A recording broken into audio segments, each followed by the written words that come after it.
online mode, but nevertheless, we will be coming to Dubai in the month of February, just before GTEC's Education Fair, which happens between 23rd, 24th, and 25th of February.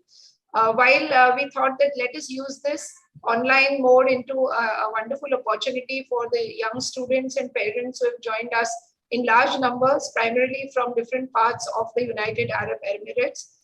Today, we have an interesting session on engineering, and I think most of the aspirants, I would say more than 70% aspirants who want to come to India for higher studies, definitely want to come and join an engineering college. While that may be true, the choices of engineering institutions in the country seem to be limited. There are a large number of engineering institutions approved by All India Council for Technical Education, but not many provide quality engineering education. And therefore, there are a handful, and you have to make a choice amongst them. While, of course, the aspiration is to get into the IITs, which is the first choice for any engineering aspirants, there are several other institutions like the Vellore Institute of Technology, BITS Pilani, Symbiosis Institute of Technology, Thapar University, and so many others that provide good engineering education. But I think what students and parents need to know is, how does engineering education in India shape up individuals so that they become not just successful individuals in their careers, but actually successful human beings? And one such person that we've invited today is Sabir Bhatia, who doesn't need any introduction. He is the founder of Hotmail. I mean, we all are used to using that. And of course, Sabir has been educated in India at his undergraduate studies and then went on to do his post-graduation in the US and has been a very successful entrepreneur who has diversified into many new innovative enterprises that he has formulated. However, from our side, the co-chair along with me is Dr. Sekhar Viswanathan, again, the vice president of one of the prestigious engineering institutions in our country, Vellore Institute of Technology, who will be the convener for this. And he will also give you some information on engineering education in India. So I request Sekhar to take on the further proceedings. Thank you, Dr. Vidya. I just made a small presentation, which will be easier if I just walk through it. I hope my screen is visible for you. So as Dr. Vidya was mentioning, there are many good institutions apart from IITs in India. So there are some easy ways of finding out, identifying good institutions. One is the accreditation by the Government of India, the NAC accreditation and NBA accreditation. You can look at the accreditation status and the scores. And more importantly, there's something called NIRF. People outside India might not be familiar with it. That's why I'm mentioning it here. It is by the Government of India. It is one of the standard rankings in the recent 5-6 years. It is ranking both the public institutions and the private institutions. And the government is ranking them in various categories, including engineering, which you might be more interested in. Apart from that, they are also ranking the universities in management, pharmacy, medical, lots of rankings are there. And the rankings are dependent on the teaching, learning, the research, the graduation outcomes. When they say graduation outcomes, they're talking about how the alumni are doing, how many entrepreneurs they are produced, and how many go for higher education, how many get good employment, etc. The outreach and the perception. And as far as international ranking, there are many Indian institutions, even though they are not in the top 100 or 200 of the world. Beyond that, there are many institutions which are ranked. There are 3 popular international rankings which students should be aware of.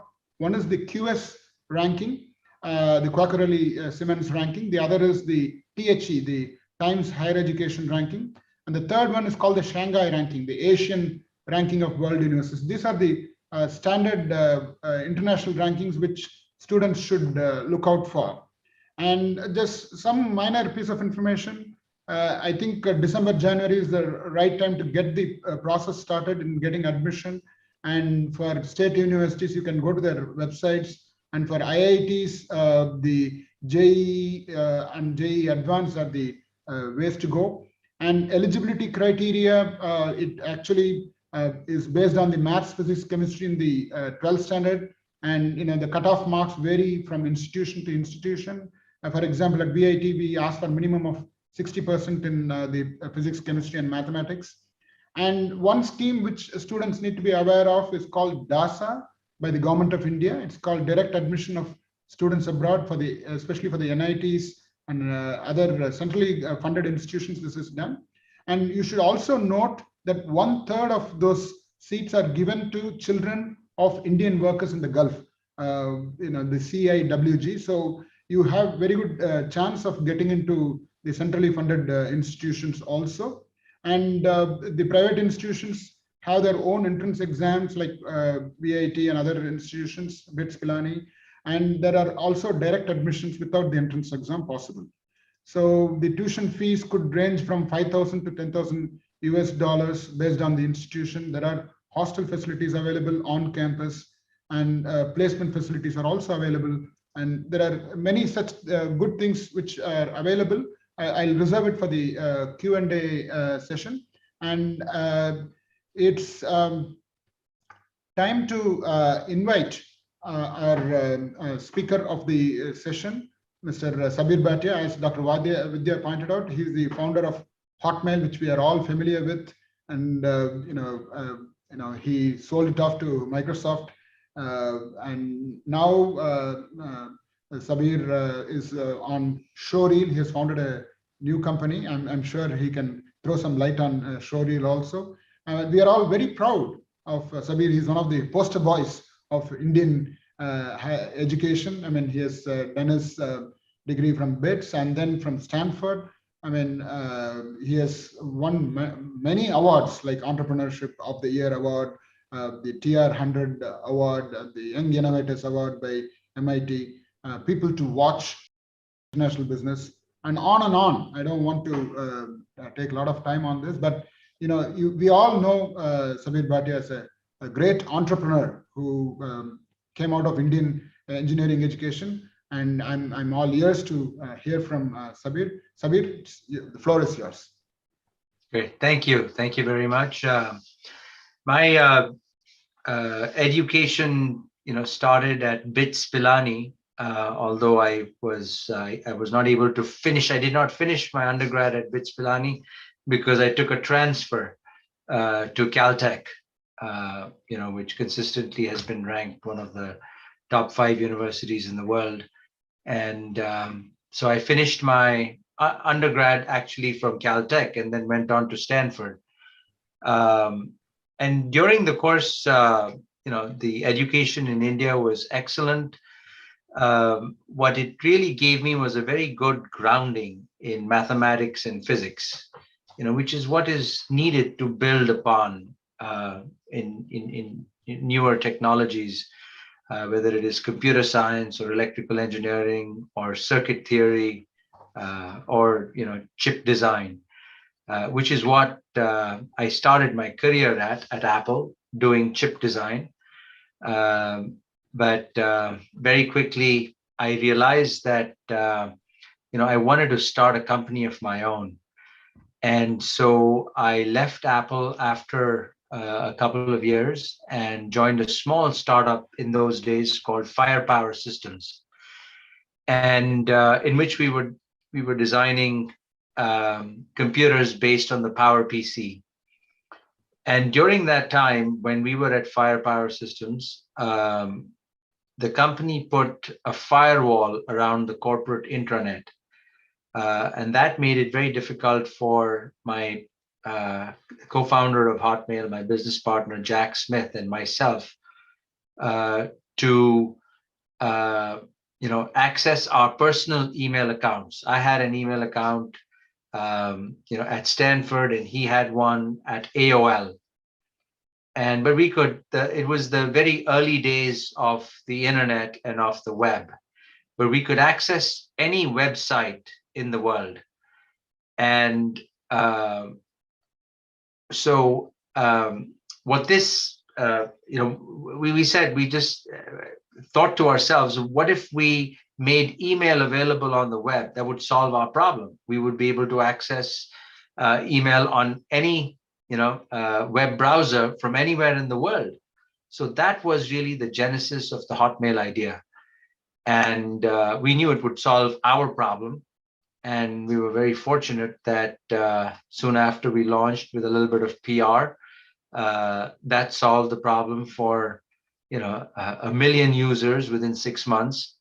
And within a year's time, we had 5 million users. And that's when Microsoft took notice and came to us and wanted to find out how we were able to reliably provide email to 5 million users in such a short time, in a span of less than a year, whereas they had problems providing email to just 2.9 million MSN users previously. And so if you really think about what Hotmail is today, it's become Outlook. Microsoft has since changed the name, but Hotmail was the first cloud-based application. Today, everything is moving to the cloud, and thanks to Amazon, that has shown us the way. Everything is, whether it's a database or it's a router, servers, everything is in the cloud, because the amount of data that the web is generating is just growing exponentially. And that's what makes technology so exciting, that it's constantly moving. And there are always newer ideas and innovative ideas that come about and just can skyrocket, because all of a sudden you have an audience of 5 billion people that are accessing the internet in some form or the other. And especially now with mobile devices, over 5 billion people around the world are using mobile devices to access the internet. They've completely bypassed the laptop or the desktop kind of era or the phase. And Showreel is another example of a new idea that I'm trying out right now. And the idea is very simple. I think video is going to be the dominant form of content consumption in the next 10 years. Increasingly, if you look at young kids, they are not reading as much as they are watching videos, whether it's online on their small devices, tablets, or phones. And this is just an attempt to capture who individuals are as human beings through video. In effect, trying to help them create, if you will, a professional or a personal profile of themselves through video. So I kind of created an app last year and tried to do that by giving this as a platform for people to record their own videos. But most people are not actors. They cannot record something online just because they're asked to speak into a camera. Most people are camera shy. So I've used an innovative idea of human life, which is have a conversation, in which I ask people some questions, and in response to those questions, we capture those responses and stitch together a video of our conversation. And that's why it's known as the showreel. That becomes, their video profile. And it can be a professional profile, it can be a personal profile.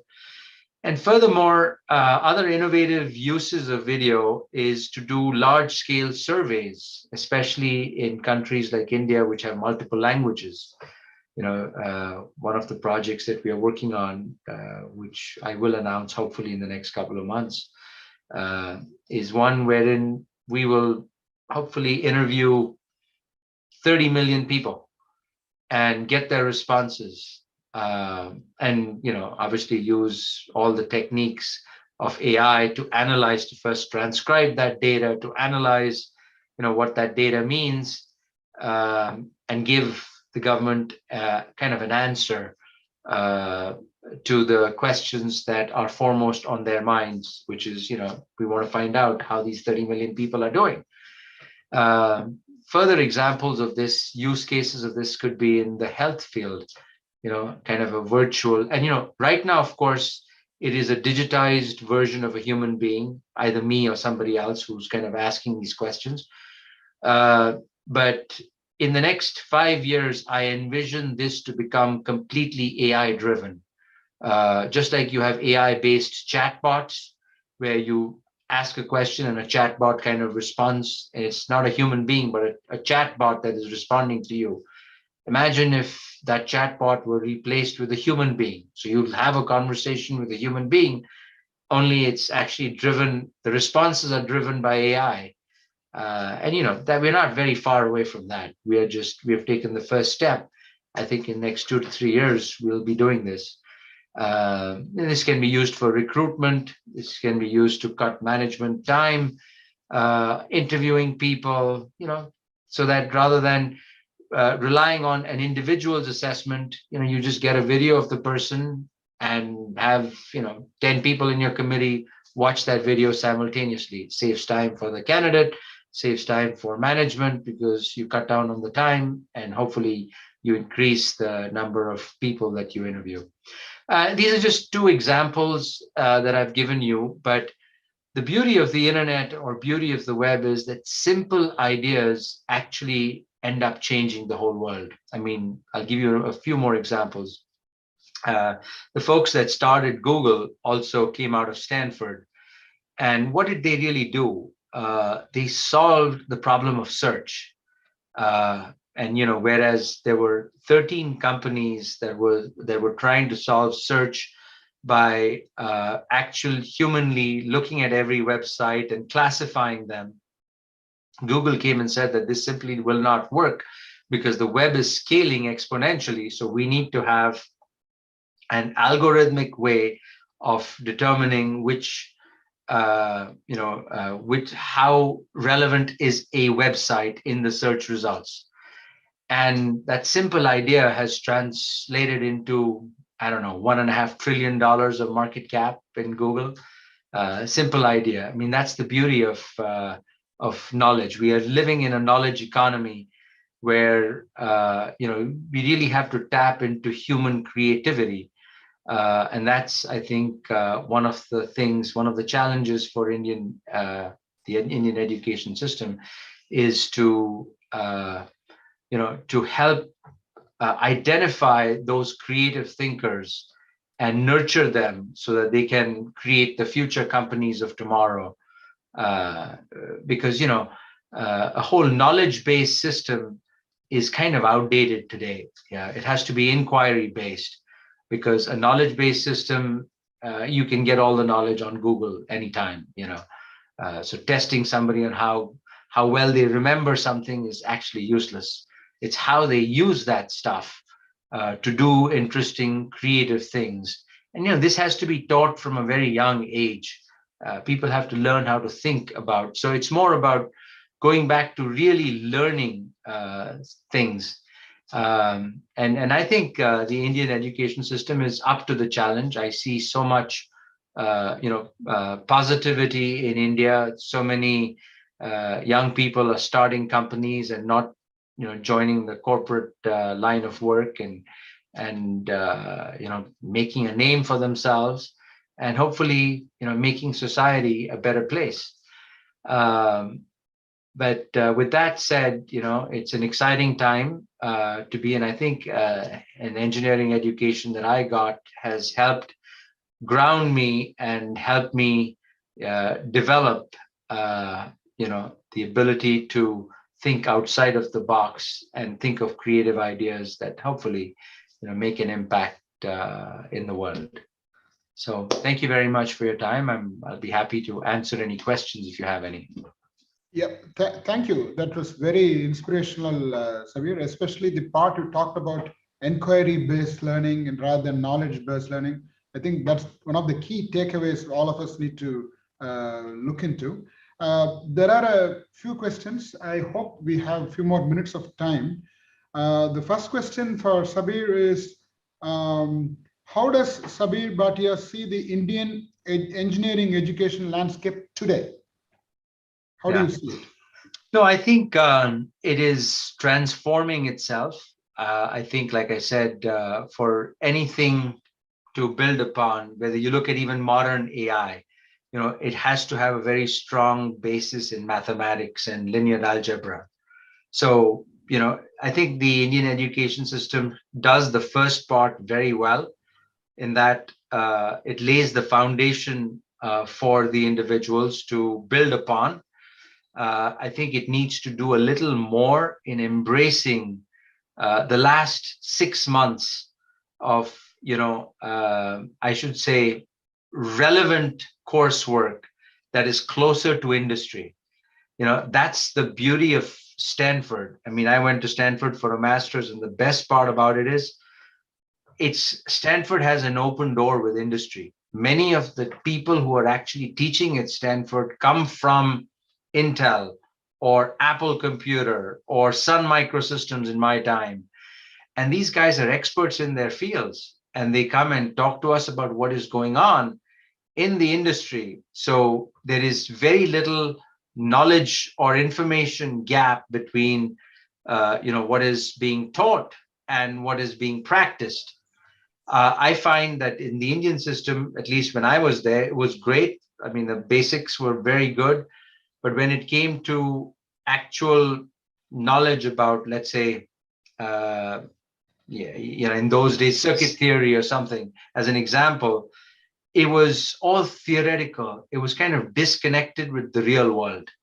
And we need to bridge that gap by encouraging more, more professionals who are practicing professionals to come back and teach. That's what will help students learn the latest techniques, if you will. Thank you, Sabir. The next question to Sabir is, can this digital revolution wipe out usage of email in the near future? Everybody has been saying email is dead. Email is only growing. It's one form of communication that is just growing exponentially. It's like there has to be some form of communication. There is short form, there's long form.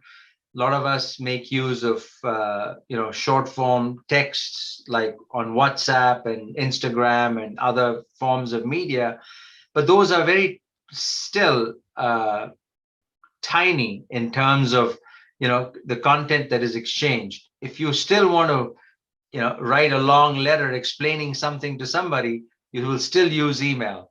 And email is that one identity that your bank corresponds with you on, your utility company corresponds with you, you still get bills on it, you can click and fill out entire forms on it. So I don't think any form of communication will die. They will all exist and they will all grow. Okay, so the next question is an interesting question on the engineering education.